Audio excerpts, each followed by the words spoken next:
السلام علیکم. نن به زه ستاسو سره شیر کوم بیف تیکا بوټي په یو ناشنا طریقې سره. بس د لوی اختر لپاره د ټول اولنۍ ریسیپي. ټول نه اول خو په کوکر کې بالکل پسته غوښه راوړئ او هغې ته ور واچوئ مالګه. بس مکس یې کړئ.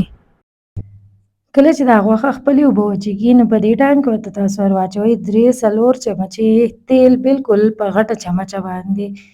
مکس یې کړئ او ښکلې وترسوئ. اوس ورته ور واچوئ 1 چمچه ادرک او 1 چمچه اوږه او هغه پکې هم ښکلې سره کړئ.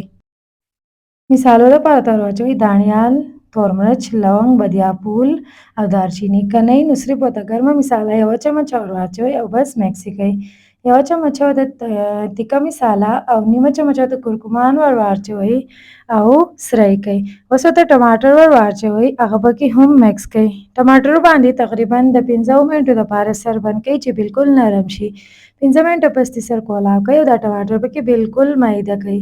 نو بس تیکه چې د هغه بالکل په اسانتیا باندې تاسو وینئ څونه ښایسته تیکه چې د هغه تیاره ده.